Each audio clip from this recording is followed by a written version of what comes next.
সুপ্রিয় দর্শক শ্রোতা ভাই বোন, ঈদুল ফিতর এবং ঈদুল আজহা এগুলো আল্লাহ রাব্বুল আলামিনের পক্ষ থেকে দেওয়া তার বান্দাদের জন্য বিশেষ উপহার এবং পুরস্কার।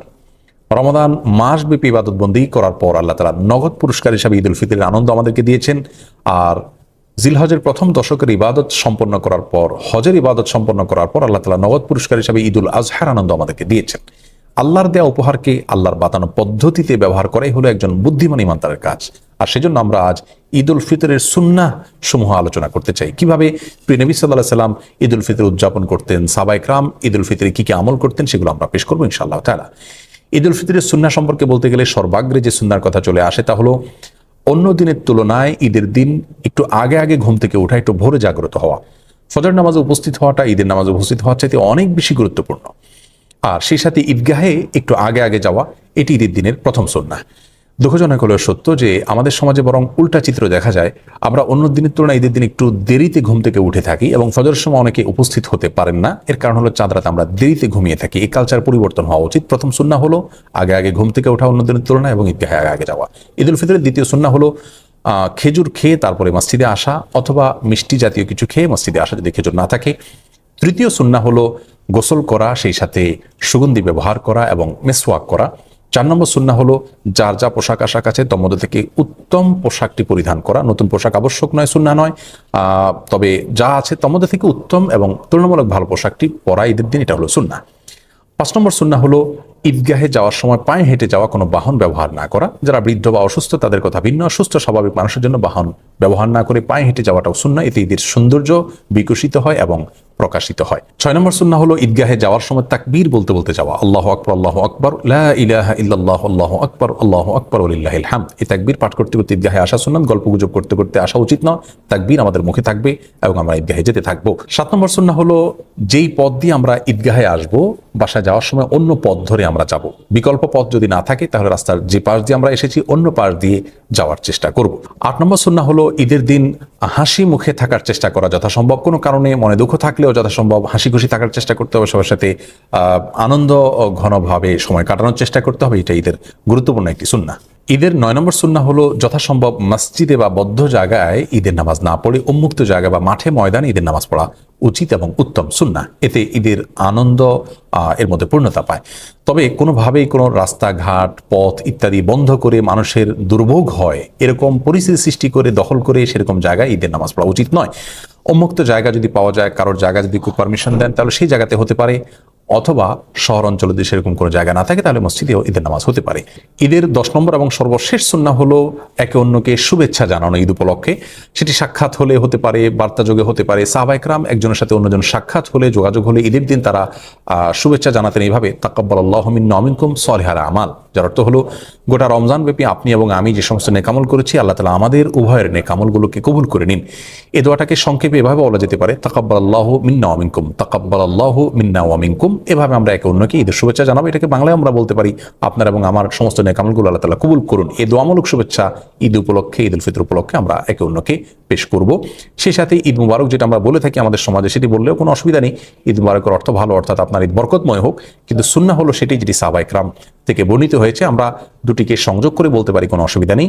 অবশ্যই সাহাবায়ে কেরামের শুভেচ্ছাটা আমরা বলবো না, হাদিসে বর্ণিত শুভেচ্ছাটা আমরা একে অন্যকে জ্ঞাপন করবো, তাকাব্বালাল্লাহু মিন্না ওয়া মিনকুম। কিছু কাজকে ঈদের সুন্নাহ আমরা মনে করি, অথচ সেগুলো ঈদের সুন্নাহ নয়। যেমন অনেকে মনে করে ঈদের দিন কবর জিয়ারত করা সুন্নাহ। হ্যাঁ, ঈদের দিন যদি কারো সুযোগ হয় তিনি অবশ্যই মা বাবা কবর জিয়ারত করবেন, কোনো অসুবিধা নেই, ভালো। কিন্তু এটাকে ঈদের সুন্নাহ মনে করে করবেন না। অনেকেই ঈদগাহে ঈদের নামাজের পরে কাঁধে কাঁধ মিলানোটাকে সুন্নত মনে করেন, সেটিও ভুল ধারণা। অনেকদিন পরে কারোর সাথে সাক্ষাৎ হয়েছে, সম্প্রীতি বা ভালোবাসা প্রকাশের জন্য আপনি কাঁধে কাঁধ মিলালেন, সেটি করা যেতে পারে, কিন্তু ঈদের সুন্নাহ মনে করে সেটি করা উচিত হবে না। সেই সাথে অনেকে মনে করেন যে ঈদের দিন নতুন পোশাক পরা সুন্নাহ, সেটিও ভুল ধারণা। যা আছে তোমাদের থেকে উত্তম পোশাকটা পরা সুন্নাহ, কিন্তু নতুন পোশাক হতে হবে এমনটি মোটেও আবশ্যক নয়। ঈদ উপলক্ষে অনেকে অনেক বেশি পাপের কাজে নিমজ্জিত হয়ে যান। বিশেষ করে যুব সমাজকে দেখা যায় যে ব্যান্ড পার্টি, বিভিন্ন রকমের মিউজিক অনুষ্ঠান ইত্যাদির মাধ্যমে তারা ঈদ পালন করে থাকেন। অনেক মা বোন আছেন যারা গোটা রমজান জুড়ে আল্লাহর ইবাদতবন্দি করেছেন, অথচ ঈদের সময় তারা পর্দার বিধানকে লঙ্ঘন করে তারা বিভিন্ন গায়রে মাহরাম ছেলেদের সাথে মিশছেন এবং বাহিরে তারা বিনা প্রয়োজনে ঘোরাফেরা করছেন। এই অসুস্থ সংস্কৃতি থেকে আমাদের বের হয়ে আসা উচিত। আল্লাহর দেয়া ঈদকে আল্লাহর বাতানো পদ্ধতিতে ব্যবহার করা উচিত। আল্লাহর অবাধ্যতায় আল্লাহর দেয়া ঈদকে যদি আমরা পালন করি তাহলে সেটি গুনাহের কারণ হবে। আল্লাহ তাআলা আমাদের সকলকে ঈদের সুন্নাহকে পালন করার তৌফিক দান করুন। ঈদের দিনের কিছু সুন্নাহ মাসনুন কিছু বিষয় নিয়ে আমরা কথা বলি। ঈদ উপলক্ষে আমাদের সবার আগে যে করণীয়টা করতে হবে তা হলো ঈদুল ফিতরের চাঁদ তালাশ করা।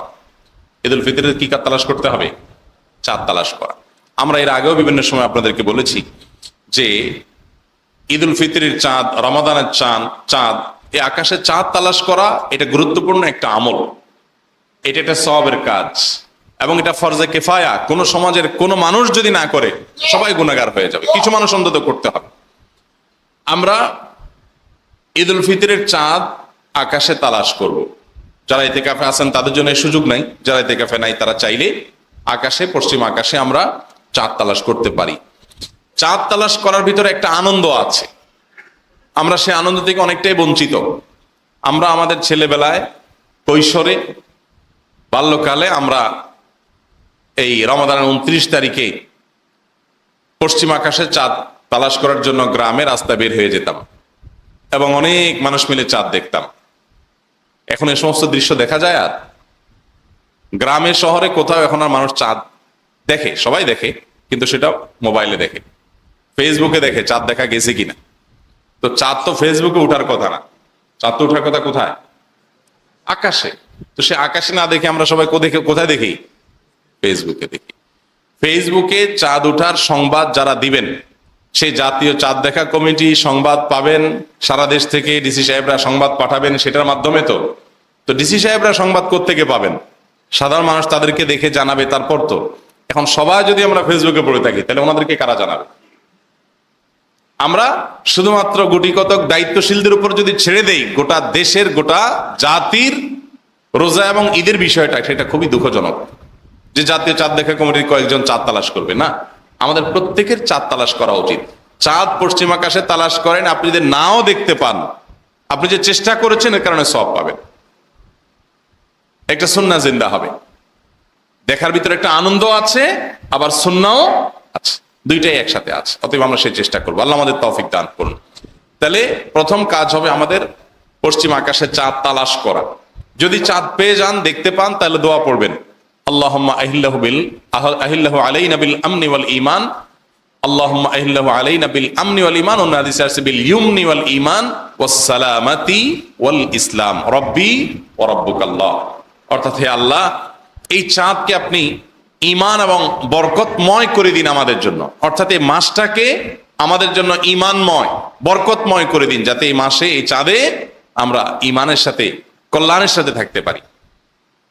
এরপরে চাঁদকে লক্ষ্য করে আমরা বলি যে ওয়াসসালামাতু আল ইসলাম, এবং আল্লাহ ইসলামের সাথে, শান্তির সাথে যেন এই মাসটা আমাদের কাটে সে দোয়া করি। সেই সাথে আমরা চাঁদকে লক্ষ্য করে বলি রব্বি ওয়া রাব্বুকাল্লাহ, হে চাঁদ, তোমার এবং আমার উভয়ের পালনকর্তা আল্লাহ রাব্বুল আলামিন। অতএব ভাইরা আমার, আমরা এই আমলটা, অর্থাৎ চাঁদ দেখা, যদি দেখার সুযোগ হয় তাহলে এই দোয়াটা পড়া, না দেখতে পারলেও আমি সওয়াব পেলাম, সে চেষ্টা করবো ইনশাআল্লাহ তাআলা। দ্বিতীয়ত যে আমলটা করতে হবে তা হলো চাঁদ দেখা যাওয়ার সংবাদ শুনলে আমাদেরকে ফিতরা আদায় করে দিতে হবে। ফিতরা আমরা ঈদগাহে যাওয়ার আগে আগে আদায় করে দিব। গরিবের বাসায় হাসি যেন পৌঁছে যায়, খুশি এবং আনন্দের বার্তা যেন আমরা দিয়ে দিতে পারি, সেই চেষ্টাটা করতে হবে। প্রত্যেক সদস্য, আপনার পরিবারের প্রত্যেক সদস্য, এমনকি ছোট বাচ্চা থাকলে তাদের তরফ থেকেও আপনি ফিতরা পৌঁছে দিবেন। তাহলে ফিতরা আদায় করা, এটা হলো ঈদের গুরুত্বপূর্ণ একটি আমল। তৃতীয়ত যে আমলটা আমাদের করতে হবে ঈদ উপলক্ষে, তা হলো চাঁদ দেখা যাওয়ার সংবাদ শোনার পর থেকে আমাদের মধ্যে তাকবীর এর পরিমাণ বাড়িয়ে দিতে হবে। তাকবীর বেশি বেশি করে পড়তে হবে। আল্লাহু আকবার, আল্লাহু আকবার, লা ইলাহা ইল্লাল্লাহ, আল্লাহু আকবার, আল্লাহু আকবার, ওয়ালিল্লাহিল হামদ। এই তাকবীর আমরা বেশি বেশি করে পাঠ করব, বেশি বেশি করে পাঠ করব, প্রত্যেকে যার যার জায়গা থেকে। এবং নারীরা বাসায় কাজ করবেন, কাজের ফাঁকে ফাঁকে পড়বেন, আমরাও পড়ব। এরপরে 4 নম্বর আমল হলো ঈদের দিন একটু ঘুম থেকে আগে আগে উঠা, ভোরে, এবং ফজর নামাজ মহল্লার মসজিদে জামাতের সাথে অবশ্যই আদায় করা। ঈদের দিন এই জিনিসটা করার গুরুত্ব বিশেষভাবে আছে। অথচ আমাদের বেশিরভাগ মানুষের চাঁদ রাতে ঘুমাইতে ঘুমাইতে অনেক দেরি হয়ে যায়। অনেকে চাঁদ রাত সারা রাত জেগে থাকেন। রমজানের শেষ দশকে বলতে তৌফিক হয় নাই, মাগার চাঁদ রাতে জাগার তৌফিক হয়ে গেছে। একটা শার্ট কেনার জন্য, একটা পাঞ্জাবি কেনার জন্য ফজর পর্যন্ত একেবারে মার্কেটে মার্কেটে ঘুরছি। আর ঈদের ফুর্তি করতে গিয়ে গোটা রাত আমরা অনেকে জেগে থাকি। তো জেগে থেকে ফজর নামাজ দেখা যায় অনেকের পড়াই হয় না। ফজর নামাজ অনেকে পড়তে পারেন না, কিন্তু ঈদের নামাজ পড়েন মাশাআল্লাহ। এটা হলো লুঙ্গি খুলে পাগড়ি পরার মতো আর কি। ফরজ বাদ দিয়ে সুন্নার খুব এহতেমাম ভাইরা আমার। এই জন্য ঈদের দিনের গুরুত্বপূর্ণ একটা বিষয় হলো ফজর নামাজ জামাতের সাথে পড়া। আমি তো ওই ভূমিপল্লীতে যতদিন ছিলাম অনেকগুলো ঈদ এখানে কাটিয়েছি আমি। আমার তো দৃশ্যগুলো মনে আছে। আপনারা যে যেখানে থাকেন না কেন আপনাদেরও ওই দৃশ্য মনে আসার কথা। আগামীকাল যদি ঈদ হয় তো একটু খেয়াল করে দেখেন ফজরে মুসল্লির সংখ্যা, গোটা 30 দিনে মুসল্লির সংখ্যা মসজিদে যা থাকে, ঈদের দিন ফজরে মুসল্লির সংখ্যা কি তা থাকে? ধারে কাছেও থাকে। যায় কই সব তোর গ্রামে যায় না। ঈদের নামাজে যে পরিমাণ মুসল্লি, ফজর নামাজে ওই পরিমাণ মুসল্লি থাকে, তাহলে মানুষ এগুলো ছিল কই? সব বাসায় নাক টানে ঘুমাইছে। কিসের ঈদ? লজ্জা হওয়া উচিত, লজ্জা হওয়া উচিত। আপনি ঈদগাহে আসছেন, আপনার ঈদগাহে আসার রাইট আছে। আপনার জন্য ঈদ, আপনি আজকে ফজর নামাজে পড়েন না জামাতের সাথে। ব্যাপারটা এরকম হয়ে গেল যে আপনার ডিউটির খবর নাই, বেতন নিয়ে আসবে হাজির। ঈদটা হলো পুরস্কার। ঈদটা হলো কি? আল্লাহর তরফ থেকে পুরস্কার। কিসের পুরস্কার? রমাদান জুড়ে ইবাদত বন্দেগী করেছেন, তার পুরস্কার হলো কি? ঈদ। আপনি কাজের খবর নাই, পুরস্কার নেওয়ার জন্য হাজির হয়ে গেছে। ফজর নামাজই পড়লেন না, আপনি ঈদগাহে এসে হাজির হয়ে গেছে। ভাইরা আমার, এই জন্য প্রতিজ্ঞা থাকা উচিত যে আমরা ঈদের ফজর অবশ্যই জামাতের সাথে মহল্লায় পড়বো এবং আগে আগে উঠবো ইনশাআল্লাহ। এরপরে আমল হলো ঈদের দিন আমরা একটু গোসল করব। গোসল করা, ফ্রেশ হওয়া, এটা ঈদগাহের সুন্নাহ। ইসলাম মানুষকে সামাজিক হতে বলে, সমাজের মানুষের অধিকার সম্পর্কে সচেতন হতে বলে। কেন ঈদের দিন গোসল করতে বলা হয়েছে? কেন? যাতে করে অনেক বড় গ্যাদারিং হবে, ঈদগাহে অনেক মানুষ আসবে, আপনার শরীরের আনফ্রেশনেসের কারণে বা আপনার শরীরের দুর্গন্ধের কারণে বা গোসল না করার কারণে আপনার ঘামের গন্ধে যদি কারো কষ্ট হয়, যাতে সেটা না হয়, আশেপাশে মানুষের যেন কোনো অসুবিধা না হয়, একটা পবিত্র একটা সুন্দর পরিবেশ যেন বজায় থাকে, সেজন্য আমাদেরকে ইসলাম বলেছে গোসল করে ফ্রেশ হয়ে তারপর ঈদগাহে আসতে। এটা শুধু ঈদগাহের সুন্নত না, এটা জুমার দিনেও সুন্নত। কেন? কারণ জুমার দিনেও গ্যাদারিং একটু বেশি হয়, অনেকগুলো পাঞ্জেগানা মসজিদের মুসল্লিরা একত্র হয়ে জুমা পড়ে। অতএব সেটা যেন হতে পারে, এবং সেটা হতে গিয়ে আবার যেন আপনার দুর্গন্ধের শরীরের ঘামের গন্ধে কারোর কষ্ট না হয়, ইসলাম বলছে গোসল করে আসেন। 1450 বছর আগে চলে যান, সেই 1450 বছর আগের বাস্তবতায় চলে যান এবং একটু কল্পনা করুন সেই সমাজের মানুষ আমাদের মতো এত স্মার্ট ছিল? এত স্মার্ট ছিল না তো, এত শিক্ষিত ছিল না তো, এত সতর্ক ছিল না তো। আমরা তো এখন অনেক ম্যানার্স শিখছি, তাই না? ইসলাম তখন মানুষকে এভাবে শিক্ষা দিয়েছে, এই ম্যানার্স শিক্ষা দিয়েছে যে তুমি ভালো কোনো পরিবেশে যাচ্ছ, ফ্রেশ হয়ে যাও, যাতে কারো বিব্রত হওয়ার কারণ না হয়। তো এই জন্য ঈদের দিন গোসল করতে হবে। ঈদের আরেকটা গুরুত্বপূর্ণ সুন্নাহ হলো উত্তম পোশাক পরতে হবে। উত্তম পোশাক না নতুন পোশাক? উত্তম পোশাক। উত্তম পোশাক এক জিনিস, নতুন পোশাক। আমাদের সমাজে দেখবেন যে যুবকদের মধ্যে, কিশোরদের মধ্যে বেশি দেখা যায়। কোনো দোস্ত হয়তো একটা জামা পাঞ্জাবি পরে ঈদগাহে আসছে, এটা আগে একদিনও পড়ছে। তো আগে পড়লে মানুষ বলে, আরে এটা আগে পড়ে ফেলছো, ঈদের দিন পড়া লাগবে না, মানে ঈদের দিন চমক দেখাবো না, এটা রেখে দিতে হবে। আর যদি কেউ পুরান জামা পরে, বলবে ব্যাপার কি, তোমার ঈদের জামা কই? ঈদের আবার জামা আসে কোত্থেকে? যেটা ঈদের দিন পরবে ওইটাই তো ঈদের জামা। তো এই জন্য এই কালচারটাও আমাদের মধ্যে অনেক ক্ষেত্রে অনেক মন্দ দিককে উন্মোচন করে। যেমন আপনারা দেখেন প্রায় বছর আমরা শুনি পাখির ড্রেস বাইর হয়, অমুক ড্রেস বাইর হয়, তমুক ড্রেস বাইর হয়। এই ড্রেস বাপে কিনে দিতে পারে না, বাচ্চা আত্মহত্যা করছে, এরকম নিউজ হয় না প্রায় সময়? স্বামী কিনে দিতে পারছে না, তোর স্বামীর সংসার শুয়ে বাপের বাড়িতে চলে যাচ্ছে। মানে আমরা ভোগবাদী হতে হতে কোথায় চলে গেছে। অথচ আমাদের যে উৎসব মুসলমানদের, সে উৎসব আমাদেরকে ত্যাগের শিক্ষা দেয়। আগে ত্যাগ, ভোগ পরে। আগে ফিতরা দাও গরিবের বাসায়, তারপর তুমি আনন্দ করো। এই জন্য ভাইরা আমার, ঈদের জন্য যা আছে পোশাক, এর মধ্যে উত্তমটা থাকবে, এর মধ্যে বেস্ট আপনি পরবেন, ভালোটা আপনি পরবেন, নতুন হওয়া জরুরি না। আমরা আমাদের পরিবারে, আমি আমার কথা বলতে পারি, আমার পরিবারে, আমার ফ্যামিলিতে, আমার বাচ্চা কাচ্চা, আমার ওয়াইফ সহ আমরা ঈদ উপলক্ষে জামা কাপড় কেনা, এই কালচারের সাথে আমাদের পরিবার আমরা পরিচিত না। এবারের ঈদেও আমার মনে হয় না আমি তো কিছুই নাই, আর বাচ্চাদের জন্য না, বাচ্চারাও এটার জন্য তৈয়ার না যে ঈদে যা আছে এর মধ্যে ভালোটা পড়বো, কিনতেই হবে এমনটা কেন জরুরি? যদি জরুরি হয় তো ঈদের আগেও হতে পারে, পরেও হতে পারে, কিন্তু ঈদ উপলক্ষেই কিনতে হবে। এবং এই কিনতে গিয়ে রমজানের শেষ দশকের ইবাদত বরবাদ, ঈদের আগের রাত চাঁদ রাত সারা রাত ধরে কেনাকাটা করে ফজর নামাজ বরবাদ, তাহলে কেনাকাটা মানে হলো কি? এই জন্য এগুলো পেছনে খুব বেশি না পড়া। বিশেষ করে তরুণদের মধ্যে আজকাল একটা প্রবণতা তৈরি হয়েছে, তা হলো এমন একটা ড্রেস কেনা, এমন একটা ড্রেস পরা, যেটা দিয়ে সে অন্য সবার থেকে নিজেকে পরখ করে ফেলে, আলাদা করে ফেলে, পার্থক্য করে ফেলে যে আমি বিশেষ কিছু। একেবারে লেটেস্ট মোবাইল সেটটা আমার হাতে থাকবে, সবাই দেখে বলবে আরে এটা কত, আইফোন 15 নাকি বাইর হয়েছে আপনার হাতে, মাশাআল্লাহ। একটা ভাব আসবে শরীরে যে কারোর কাছে নেই, আমার কাছে আছে। দেখেন নবী করিম সাল্লাল্লাহু আলাইহি সাল্লাম এটা নিষেধ করেছেন। লেবাসুস শোহরা বলা হয়েছে এটাকে, যে পোশাক পরে অন্যদের থেকে আপনি নিজেকে আলাদা করে ফেলবেন, এটা পড়তে নবী সাল্লাল্লাহু আলাইহি সাল্লাম নিষেধ করেছেন। এটাতে অহংকার হয় যে কারোর গায়ে এটা নাই, আমার গায়ে আছে, সবচেয়ে দামিটা পরে আসছি। তো বিশেষ করে অহংকার বশত এই কাজগুলো ইসলামে কঠোরভাবে নিষিদ্ধ। ঈদ উপলক্ষে আমাদের অনেক তরুণ বন্ধুরা সেই কাজটা করেন। আমরা মুসলমানের সন্তান, ঈদ উদযাপন করি। ঈদ যে আল্লাহ তাআলা দিয়েছেন, কেন দিয়েছেন, ঈদের মহিমা কি, ঈদের শিক্ষা কি, সেটা আমরা বিষয়ক মানুষ জানি না। অতএব এই বিষয়গুলো আমাদেরকে জানতে হবে। ঈদের জন্য একটা ভালো পোশাক থাকা যথেষ্ট, যা আছে এর মধ্যে ভালো পোশাক যেটা হয় সেটা যথেষ্ট, নতুন হওয়া জরুরি নয়। আমাদের বাচ্চারা বায়না ধরে, তারপরে অনেক কিছু নেয়, আমাদের বাচ্চাদেরকে শেখানো উচিত এবং উদ্বুদ্ধ করা উচিত। আমার বাসায় আমার বাচ্চারাও ঈদের আগেই আত্মীয় স্বজন অনেকের কাছ থেকে অনেক হাদিয়া উপহার পেয়েছে।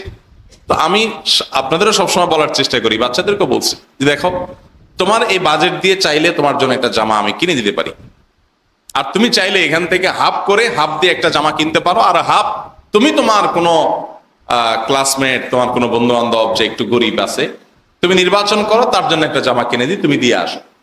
তোমার কাছে অনেক ভালো লাগবে। তুমি নিজের জন্য জামা কিনে যতটা আনন্দ পাবে, তার চেয়ে বেশি আনন্দ পাবে ওই জামাটা যখন বন্ধুকে দিয়ে আসবে, তার গায়ে দেখবে, অনেক ভালো লাগবে তোমার কাছে। বাচ্চাদেরকে সেগুলো শেখানো উচিত। এমন ভোগবাদী করে গড়ে তুলছি আমরা, শুধু খাও, ফুর্তি করো, ভোগ করো, পশুর মতো হয়ে যাচ্ছি। মনুষ্যত্ব ভোগের মধ্যে না, মনুষ্যত্ব ত্যাগের মধ্যে। পশুরা ত্যাগ জানে না, ভোগ জানে। আমাদেরকে ত্যাগ জানতে হবে। বিশেষ করে ঈদের মৌসুম যখন আসে, আমাদের দেখা যায় যে বাসা বাড়িতে তরুণরা মুখ গোমরা করে পড়ে আছে, সেমাই খাইতে উঠছে না, মা ডাকছে, কেন? পছন্দের ড্রেসটা বাপে কিনে দেয় নাই। মেয়ে মন খারাপ করে আরেক রুমে দরজা আটকে বসে আছে, না আমার কোনো ঈদ চাঁদ নাই, কোনো কথাবার্তা নাই, গোসল করবো না, ভালো জামা পরবো না। প্রায় পরিবার এরকম হয় কি হয় না? মা বাপ গিয়ে তেল মাখতে মাখতে মাখতে ফুসলেতে ফুসলেতে ফুসলেতে উঠানো যায় না। এর একটা অন্যতম কারণ হলো আমাদের বাচ্চাদেরকে আমরা ঈদ কি এটা বুঝাতেই পারি নাই, ঈদ কি এটা শেখাতেই পারি নাই। ঈদ তো হলো সেটা যেটা গরিবের মুখে আনন্দ ফুটানোর মাধ্যমে আমরা আনন্দ করব, এর পাশাপাশি নিজেও একটু ভোগ করব, এর হলো ঈদ। আপনি ঈদ উল ফিতরের ফিতরা ঈদের নামাজের পরে দিলে কেন আদায় হবে না বলুন? ঈদের পরের দিন দিলে কেন আদায় হবে না? সেটাও তো দেওয়াই হলো। নবী সাল্লাল্লাহু আলাইহি ওয়াসাল্লাম বলেছেন, মান আদ্দাহা ক্বাবলা সালাতি ফাহিয়া সাদাকাতুন মাকবুলা ওয়া মান আদ্দাহা বা'দা সালাহ ফাহিয়া সাদাকাতুম মিনাস সাদাকাত। ফিতরা যদি কেউ ঈদের নামাজের আগে দেয়, আল্লাহর কাছে অ্যাকসেপ্টেবল হবে। আর যদি ঈদের নামাজের পরে দেয়, জেনারেল দান হবে, ফিতরা আর হবে না, ফিতরা আদায় হবে না। কেন? কারণ আল্লাহ চান যে আপনি গরিবের মুখে হাসি ফুটান, আগে আগে দিয়ে দেন। তা আমাদের বাচ্চাদেরকে ইসলামের সেই শিক্ষাটা শেখাতে হবে, দিতে হবে, যে তোমরা ত্যাগ করে আনন্দ করার চেষ্টা করো। সবাইকে দিয়ে দিবে, তোমার থাকবে না। এর ভিতরে যে কি আনন্দ, তুমি ভোগ করে তো বহু আনন্দ করেছো, একটু ত্যাগ করে আনন্দ করো, যে তোমার যা বাজেট ছিল সবাইকে দিয়ে দিছে, তোমার জন্য কেনার সুযোগ ছিল না, আলহামদুলিল্লাহ। এখানে মনে হবে বাহ্যিকভাবে তোমার কষ্ট হচ্ছে, কষ্ট হবে না, অসম্ভব ভালো লাগা কাজ করবে যে আমি সবার জন্য স্যাক্রিফাইস করতে পেরেছি। আল্লাহ আমাদের যুবকদেরকে, আমাদের সন্তানদেরকে মানুষের মতো মানুষ হওয়ার তৌফিক দান করুন। বেশিরভাগ বাপ মা দেখবেন বাচ্চা ইশারা করতে দেরি, কিনতে দেরি না, দেরি নেই, মুখ দিয়ে শুধু বল বাবা, কি বলবি, তোর জন্য শহীদ হয়ে যাব। আপনি মনে করতেছেন বাচ্চারা অনেক সুখ দিয়ে ফেলতেছেন, আপনি বাচ্চাকে ধ্বংসের দ্বার প্রান্তে নিয়ে যাচ্ছেন। বাচ্চাকে শেখান, যা মনে চায় তার সব নিতে হয় না বাবা। তোমার জীবন পুরোটা সামনে পড়ে আছে, যখন বড় হবে, কর্মজীবনে যাবে, যা চাইবে সব পাবে না বাবা, তখন অনেক কষ্ট হবে, অনেক ডিপ্রেসড হয়ে যাবে। তুমি আগে থেকে এগুলো শিখো যে সব চাওয়া পূরণ হয় না, আর সব চাওয়া পূরণ না হলে এর জন্য এত অরিড হওয়ার কিচ্ছু নাই, সবকিছুকে ইজিলি নিতে হয়। এগুলো বাচ্চাদেরকে শেখাতে হয়, তাহলে বড় হওয়ার পরে তারা সেগুলো অ্যাপ্লাই করতে পারবে। এখন যে প্রজন্ম আমরা দেখতে পাচ্ছি, দেখবেন ডিপ্রেশনে, ইউনিভার্সিটির ছাত্রদের মধ্যে আত্মহত্যার যে প্রবণতা বিভিন্ন সময় আমরা পত্র-পত্রিকা দেখি, কেন?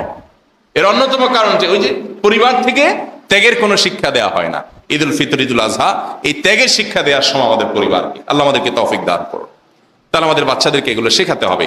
বলছিলাম ঈদের সুন্নাহ নিয়ে, উত্তম পোশাক পরিধান করে ঈদগাহে আসা, উত্তম পোশাক পরিধান করার পাশাপাশি সুগন্ধি ব্যবহার করা। কেন সুগন্ধি ব্যবহার করবেন? ওই যে আপনি ঈদগাহে আসবেন, আপনার আশেপাশে একটা সুন্দর আবহ তৈরি হবে আপনার সুগন্ধি থেকে, মানুষের নাকে একটা সুন্দর গ্রাণ যাবে।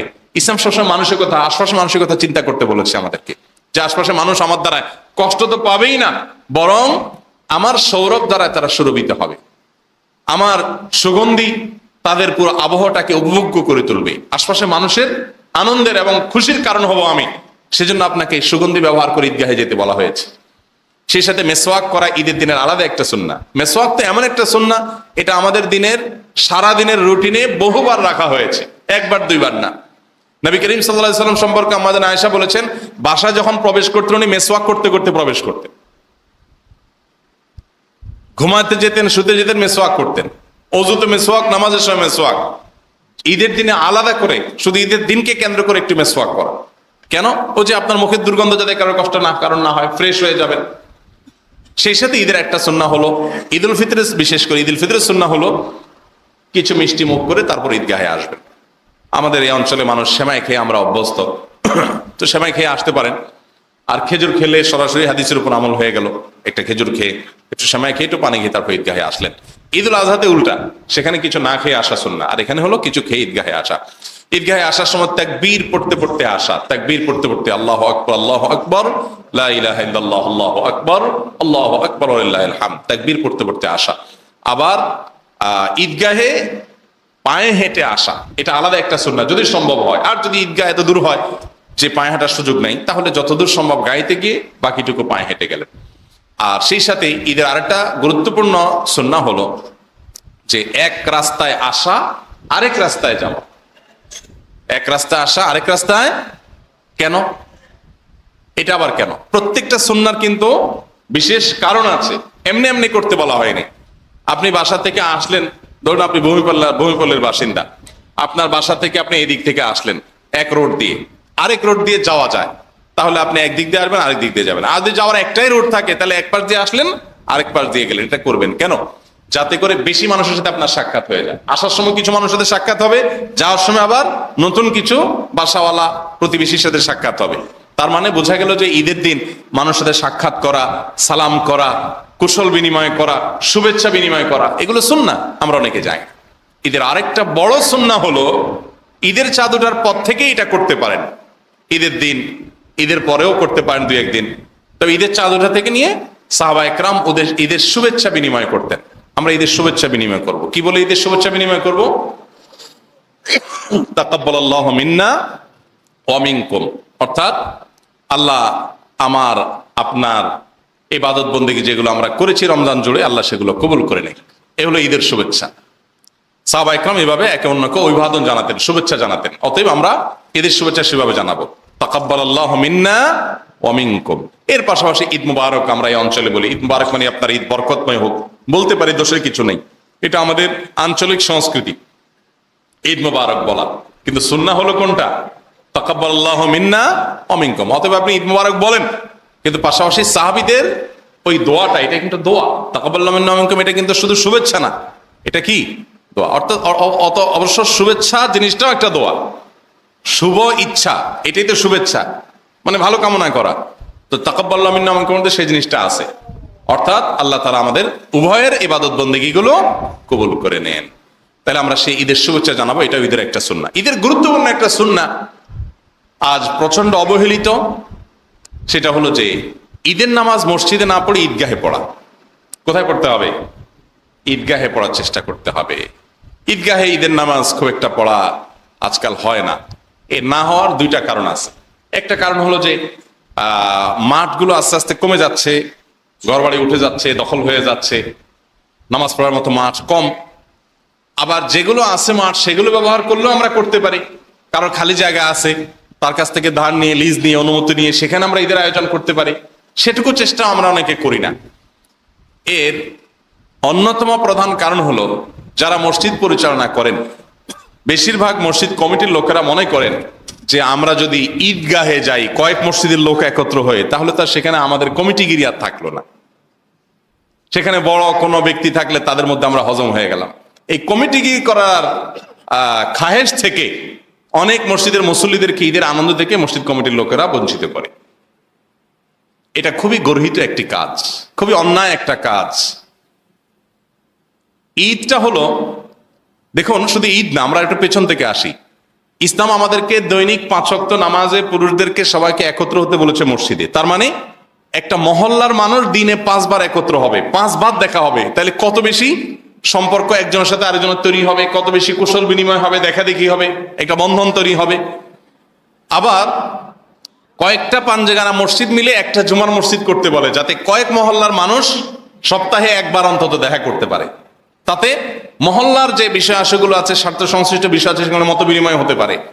আবার কয়েকটা জুমার মসজিদের মুসল্লিরা মিলে একটা ঈদগাহে একত্র হবে বড় করে, সেখানে কয়েক এলাকার মানুষ আবার বছরে 2 বার একত্র হয়ে কুশল বিনিময় করতে পারবে।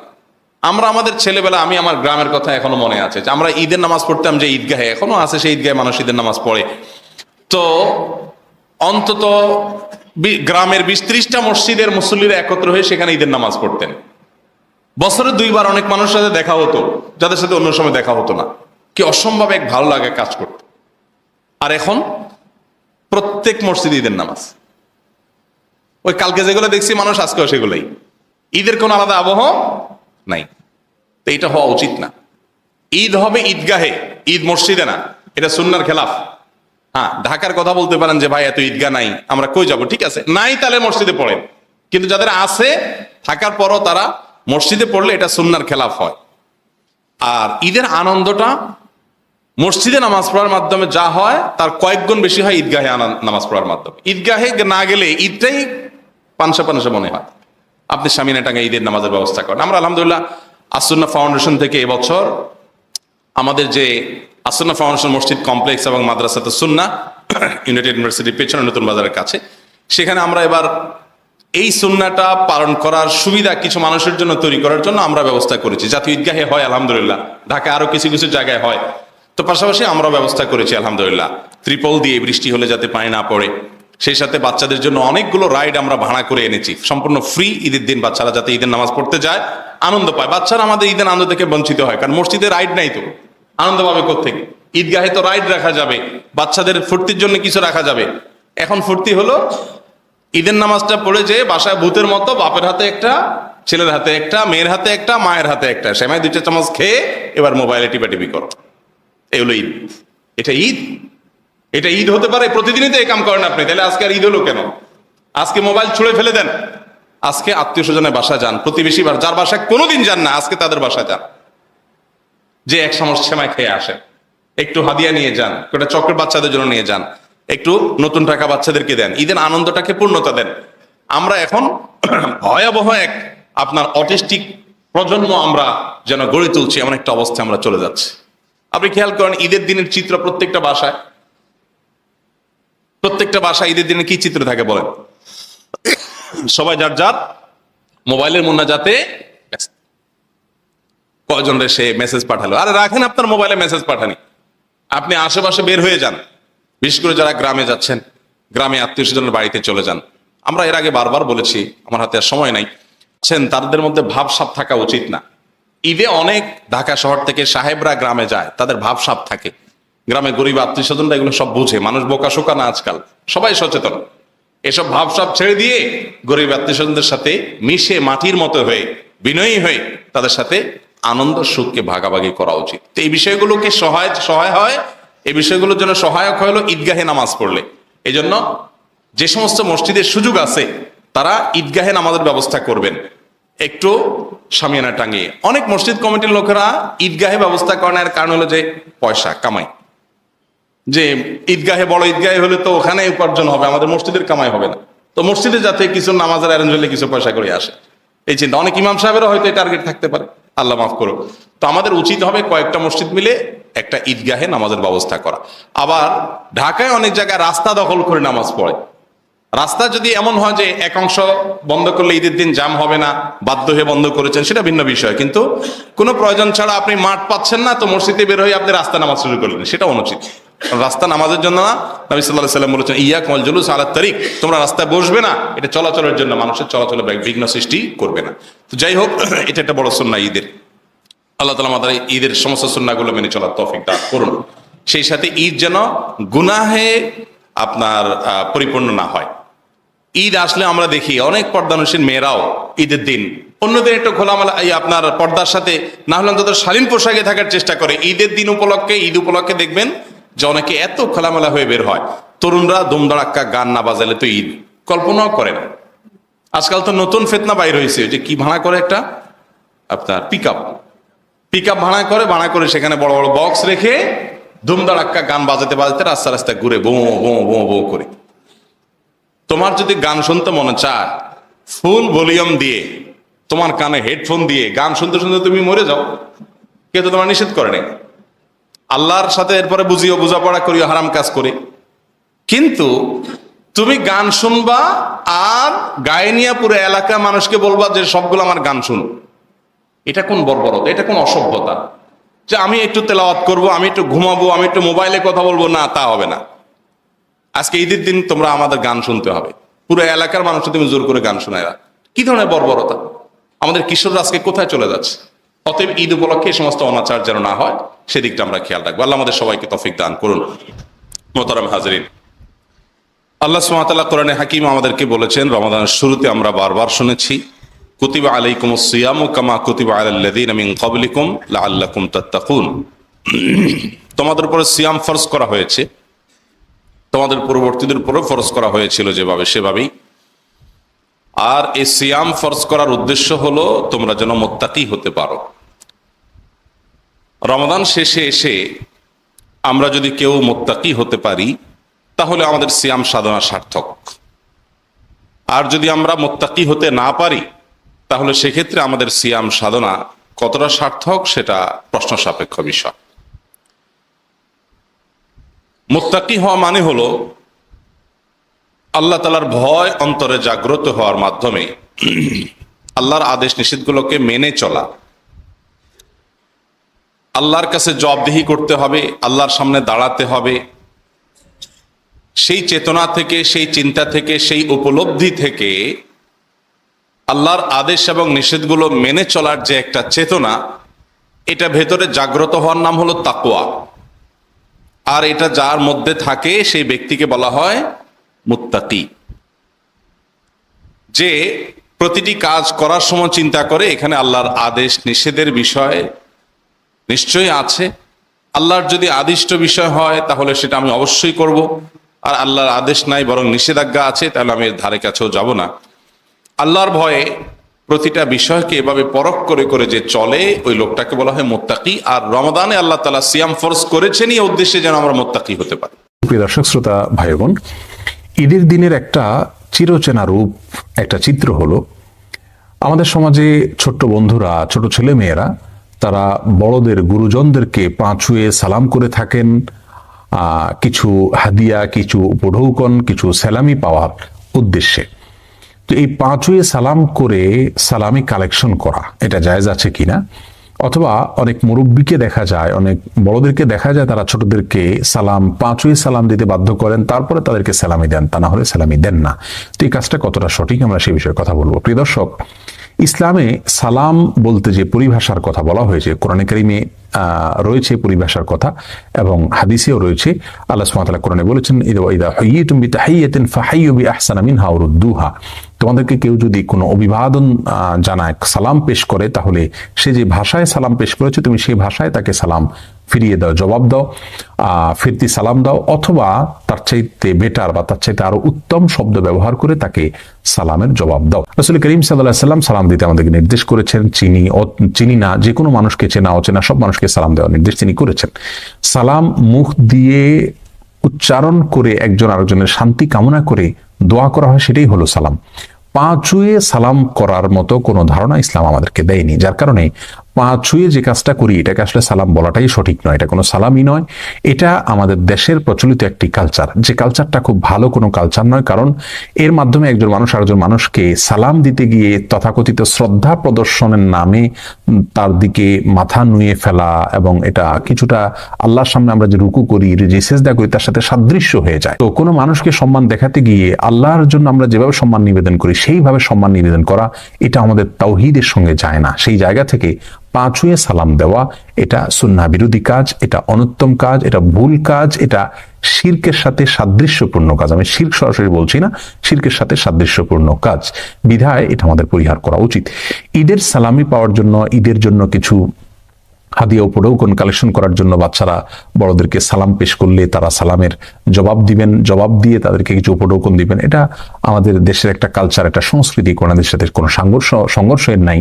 এটা হতে পারে, কিন্তু পা ছুঁয়ে সালাম করতে হবে, তারপরে দিতে হবে, এই জায়গাটা থেকে আমাদের বেরিয়ে আসা উচিত। বরং মুখে আসসালামু আলাইকুম রহমতুল্লাহ বললো, আমি ওয়ালাইকুম আসসালাম রহমতুল্লাহ বললাম, হাসি মুখে তাকে কিছু উপহার দিলাম, কিছু হাদিয়া পেশ করলাম, এটা হওয়া উচিত। আর বাচ্চাদেরকেও সালাম পা ছুঁয়ে সালাম দিতে বাধ্য করা উচিত না, বরং তাদের শেখানো উচিত যে না, পা ছুঁয়ে সালাম নয়, পা ছুঁয়ে সালাম করতে গেলে তুমি মাথা নত হতে হয়। এই মাথা শুধুমাত্র আল্লাহর জন্য নত করা, এটাই একজন মুসলিমের জন্য ইসলাম কর্তৃক নির্দেশিত। বিধায় আমরা পা ছুঁয়ে সালাম দিয়ে সম্মানী নেওয়া অথবা পা ছুঁয়ে সালাম করার